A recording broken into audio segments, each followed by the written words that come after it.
Hi everybody, welcome to Field Football on YouTube. Today I've set up a demonstration to show you how to play field football using teams. Is everybody gets together and flip a coin to see who drives the ball first. Then the teams decide on where and how far the cones sets are placed apart. But they must be set up so that they are getting progressively closer to the goal, because that ties into how penalties come into the game. So that's very important. You're going to zigzag. Your first set goes here. You're going to drive for the second set and then go back across and drive for the third set, and then you return to the tee and kick for points, because in field football the only way to score is through the uprights. So why are we driving for these sets of cones, and how do we get inside here? Okay, you can throw the ball, you can run the ball, you can move the ball any conventional way that you would in regular football. And what happens is when a player gets close to the cones with the ball, if they make any contact at all, it's like a pylon. So it counts. If you get inside the square, it counts as a conversion. So then the team would line up, and they line up here. Their toes will be on the line. I'll show you here in my other model. Toes on the line from the cones that are, that you're driving towards the next set from. So that's, you want to be very on the line. There's your line of scrimmage. Because field football has no out of bounds. Okay? So that means also that if you're driving for these cones, you can enter on any side. Any side is fair game. If a team makes it to the third set, then they return to the tee, and they get 4 chances for 8 points if they kick through the uprights. If they want to throw, they can, and that's worth 3 points. But you're really only going to do that if you just cannot connect, or if time is running out and you only need 3 points to beat the opponent. The other technique that can be used is the drop kick. You can kick a drop kick after clearing all 3 sets, or you can return to the tee on any down and try a drop kick for 16, or a regular field goal off the tee for 7.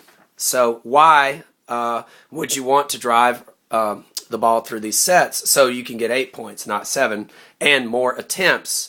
How do we handle penalties in field football team mode? Well, what happens with penalties, it's very harsh. Very harsh. So anything, you don't want any mistakes, really.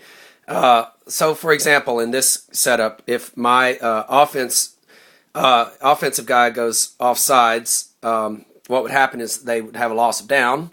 And if they were out here somewhere after having a couple of downs and driven the ball a little closer to the cones, then if there was a penalty, they would be taken back to the tee, and they would lose a down, and they would continue to drive to that set. Now, what happens if they've made it to this set and they're driving for the second set and they get a penalty? Well, they would have to be returned to the tee, and they would continue to drive for the second set with a loss of down.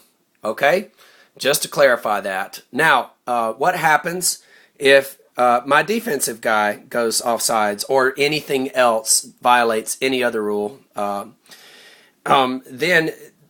the offensive team gets a penalty kick, and that's 1 attempt for 8 points. Or they can decline the penalty and continue their drive. And what I'm hoping is people will be good sports, and for minor infractions, they will not take their penalty kick, and they'll continue their drives.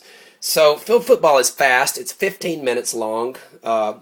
Games are, you're going to play 4 15-minute periods, just like real football, with a halftime in between 2 and 3, periods 2 and 3. So when you're playing offense, you're pretty much going to want to think about these options: just a long run, short pass, long pass, or to switch the play if you see something you don't like at the last second. On defense, you're pretty much just going to rush the quarterback, stop a pass, stop a run, tackle somebody who gets loose, or sack the QB. I want my players to play on both sides of the ball and to kick because, like I say, this game really is for kickers and to help kickers get better.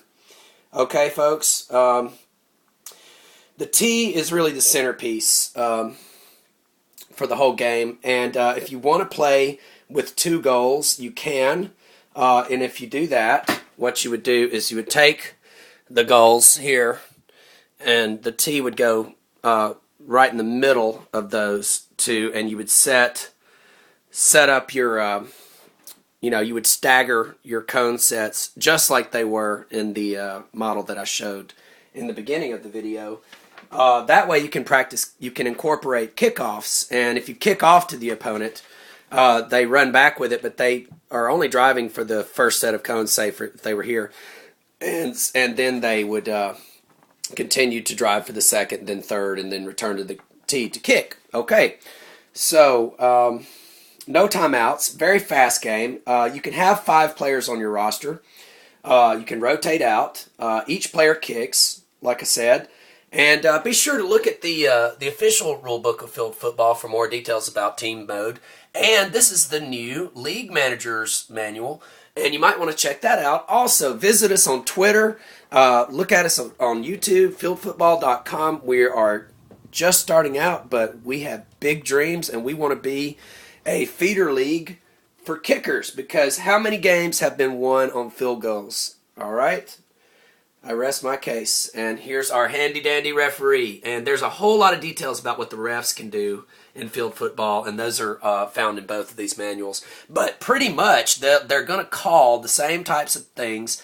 They are going to no holding, no clipping, no spearing, none of that. So just it's a lot like football, but we're not stepping on toes. We are an off-season sport like arena football, okay? So everybody enjoy this and check us out, fieldfootball.com.